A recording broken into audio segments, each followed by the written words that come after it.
नमस्कार, मी दीपाली. आपल्या सर्वांचं पुन्हा एकदा माझ्या छोट्याशा YouTube चॅनलवरती स्वागत करत आहे. आज आपण एकाच महत्त्वाच्या विषयावरती बोलूया. व्यवसाय हा चालतच राहील आणि व्यवसाय होतच राहील.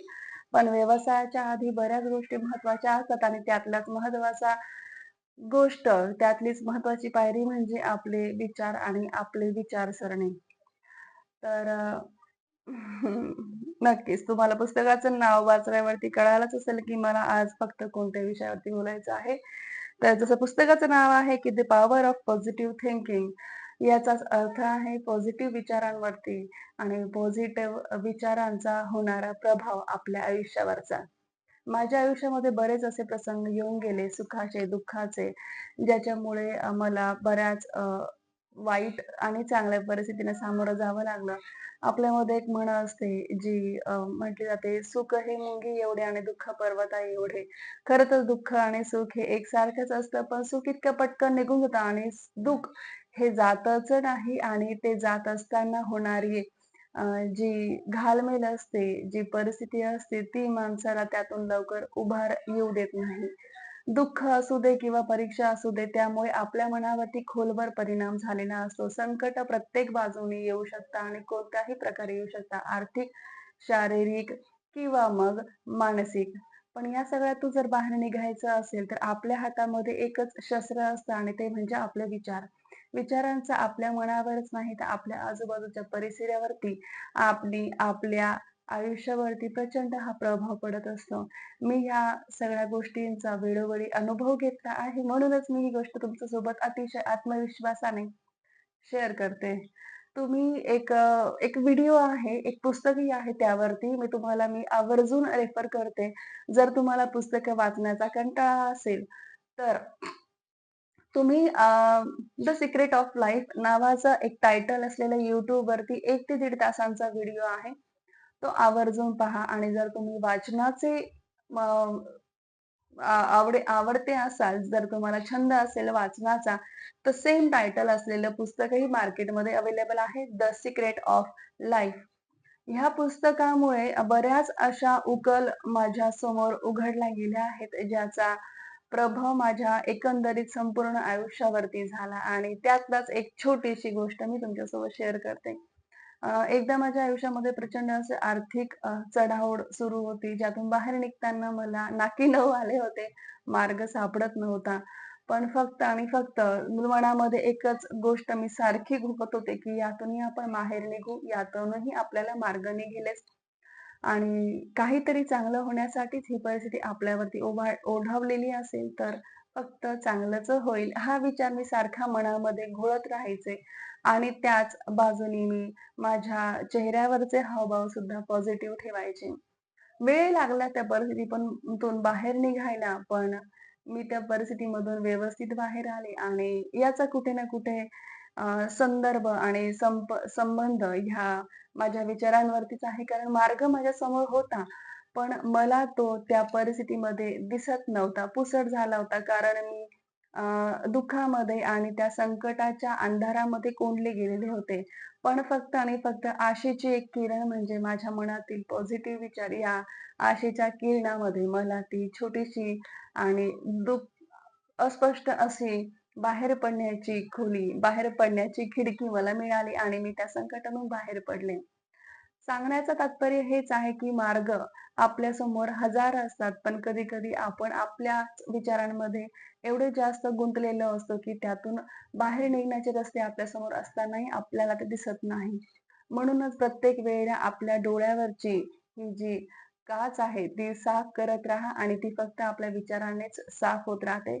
जसे तुमचे विचार असतील, तसेच तुमच्या आयुष्यातील घटना आणि परिस्थिती असेल. यासाठीचे अनेक उदाहरणं त्या पुस्तकामध्ये आणि व्हिडिओमध्ये दिलेले आहे, ज्याचं नाव आहे द सिक्रेट ऑफ लाईफ. यामध्ये त्यांनी तेच सांगितलेलं आहे, की जशा तुमच्या कल्पना, जशी तुमची मनाची इच्छा, तसेच तुमचं भविष्य हे असतंच. बरेचसे शास्त्रज्ञ तिथे दाखवले आहेत. मनसोपचार तज्ञ जे असतात त्यांनी त्यांचे विचार त्या पुस्तकाद्वारे मांडलेले आहेत आणि अनुभवही बऱ्याच लोकांचे तिथे शेअर केलेले आहेत. तुम्ही आवर्जून बघा. नक्कीच तुम्हालाही तितकाच फायदा होईल त्या पुस्तकाचा किंवा व्हिडिओचा जितका मला झाला आहे. कोणतंही स्वप्न हे छोटं नसतं. ते बघण्यासाठी आपल्याला विशेष अशी एक्स्ट्रा एनर्जीची गरज नसते. स्वप्न डोळे बंद केले की लगेच बघता येतात. आपले विचार आणि आपला मेंदू आपल्याला कुठेच अडकून ठेवत नसतो. आपण इमॅजिन पॉवरमध्ये प्रत्येक गोष्ट इमॅजिन करू शकतो. म्हणजे मी बसल्या-बसल्या पंतप्रधान झाल्याचं सुद्धा इमॅजिन करू शकते. मी करोडपती झाल्याचं इमॅजिन करू शकते. तर हे इमॅजिनेशन जे असतं, यालाच सबकॉन्शियस माइंडद्वारे दिले गेलेले संकेत म्हणतात, जे आपण संपूर्ण पृथ्वीतलावरती पाठवत असतो. याचाच सरळ-सरळ संबंध असतो तो तुमच्या भविष्याशी. जे तुम्ही इमॅजिन कराल आणि ज्या इमॅजिनेशनवरती तुम्ही संपूर्ण विश्वासाने तुम्ही इमॅजिन कराल, ती गोष्ट थोड्याफार फरकाने तुमच्याजवळ खेचली जाते. पण नुसतीच खेचल्याने काही होत नसतं. त्या परिस्थितीसमोर किंवा त्या स्वप्नाकडे तुम्हाला जर जायचं असेल, तर तुम्हाला एक-एक अशी पायरी हळू-हळू दिसायला लागते आणि ती तुम्ही जर चढत गेलात, तर तुमचं जे काही इमॅजिनमध्ये जे काही विश्व असेल, जे काही तुमचं स्वप्न असेल, ते पूर्ण होऊ शकतं. उदाहरणार्थ अ, अगदी छोटीशी गोष्ट सांगते. मी त्याच पुस्तकामध्ये वाचलं होतं आणि व्हिडिओमध्ये पण तो अनुभव सांगितलेला आहे एका व्यक्तीचा. ती व्यक्ती चांगली असते शरीराने, सुदृढ आरोग्यपूर्ण शरीर असतं, पण एका ॲक्सिडेंटमुळे ती व्यक्ती ही संपूर्णपणे तिचं शरीर निकामी झालेलं असतं. फक्त त्याचा मेंदू आणि त्याचे डोळे हे काम करत असतात आणि डॉक्टरांनी सांगून टाकलेलं असतं त्या व्यक्तीच्या नातेवाईकांना, की ही व्यक्ती परत कधीही नॉर्मल लाईफ जगू शकत नाही. पण त्या व्यक्तीची जी मानसिक शक्ती असते, ती प्रचंड प्रबळ असते. ज्याला आपण विल पॉवर म्हणतो, ती प्रचंड प्रबळ असते. त्याने त्याचा अनुभव तिथे शेअर केलेला आहे. तो म्हणायचा, की माझ्या कानावर जेव्हा डॉक्टरांचे शब्द पडले, की मी कधीही बरा होऊ शकत नाही, तर मी खचून नाही गेलो. तिथून पुढे मी रोज एकच गोष्ट इमॅजिन करत होतो, की पुढच्या वर्षी मी ह्या हॉस्पिटलच्या बाहेर स्वतःच्या पायाने चालत बाहेर जाईल. आणि तो ही गोष्ट रोज इमॅजिन करायचा. अगदी रोज अतिशय सातत्याने आणि खंड न पडू देता. तर हळू त्याच्या शरीरामध्ये पॉझिटिव्ह असे संकेत दिसू लागले. तो रिकव्हर होऊ लागला आणि आश्चर्याची गोष्ट म्हणजे तो खरंचच वर्षभरानंतर आधाराच्या सहाय्याने का असेना, पण त्या हॉस्पिटलच्या बाहेर आला. आता तो अतिशय नॉर्मल आयुष्य जगत आहे आणि त्याच्याच तोंडून ऐकलेला त्याचा हा अनुभव खूप मनाला स्पर्श करून जाणार आहे आणि असे अनेक अनुभव तिथे बऱ्याच जणांनी शेअर केलेले आहेत. सांगण्याचं तात्पर्य हेच आहे, की आपल्या आयुष्यामध्ये कितीही मोठं संकट येऊ द्या, कितीही वाईट परिस्थिती असू द्या, पण जर तुमची विल पॉवर तुमच्या हातामध्ये असेल आणि तुमचा स्वतःवरती प्रचंड विश्वास असेल, तर तुम्ही अशक्य गोष्टही शक्य करू शकता. फक्त एकच असतं, की तुमचा विश्वास, तुमचं त्या गोष्टीवरती असलेलं सातत्य, कन्सिस्टन्सी खूप गरजेची आहे. जर तुम्ही फक्त स्वप्न पाहून हवेत विरून जाऊ देणार असाल गोष्टी, तर त्या शक्य नाहीये. जेव्हा तुम्ही स्वप्न पाहता, तेव्हा तुम्ही संपूर्ण विश्वाला एक संकेत पाठवत असतात, की मला हे हवं आहे. त्यानंतर विश्व तुम्हाला त्या गोष्टी जवळ नेण्यासाठी पुसटशी संधी तुम्हाला देत असतो.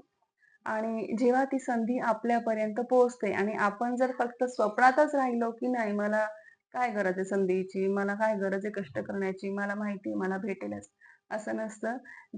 केव्हा तुम्हाला संधी दिसायला लागेल तुमच्या स्वप्नाच्या जवळ जाण्यासाठी, त्या संधीचा वापर करा. त्यासाठी कष्ट सुद्धा घ्या आणि एक-एक पावलं पुढे तुम्ही जात राहाल, तर तुमचं स्वप्न, जे काही तुमचं स्वप्न असेल, ते पूर्ण होईल.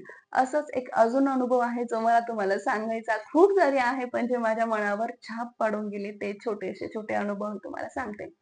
एक व्यक्ती आहे त्याच्यामध्ये त्याने त्याचा अनुभव सांगितलेला आहे. अ, अतिशय नॉर्मल सर्वसामान्य कुटुंबामधली ही व्यक्ती होती. अमेरिकेमध्ये वास्तव्य करणारी व्यक्ती ती ज्याचं अतिशय छोटंसं असं घर होतं. पण अ, त्या परिसरामध्ये एक बंगलो होता जो त्याला खूप आवडायचा. त्याची इच्छा होती, की हे कधीतरी माझं असावं.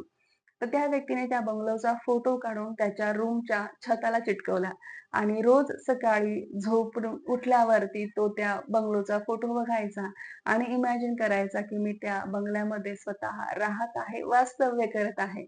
आणि नंतर तो त्याच्या संपूर्ण दिनक्रम त्याचा जो आहे त्याला लागायचा. त्याचा हा दिनक्रम असा नॉर्मलच असायचा. फक्त सकाळी उठताना छताकडे बघून इमॅजिन करायचं आणि देवाचं आभारही मानायचा तो, की देवा तू मला हे माझं आयुष्य दिलं, मला स्वप्न पाहण्याची संधी दिली. म्हणून तो देवासाठी आणि दुनियेसाठी कायम आभारी असायचा आणि स्वतःच्या मनावरती आणि स्वतःच्या विश्वासावरती प्रचंड असा विश्वास ठेवून तो त्याचा दिनक्रम करत राहायचा.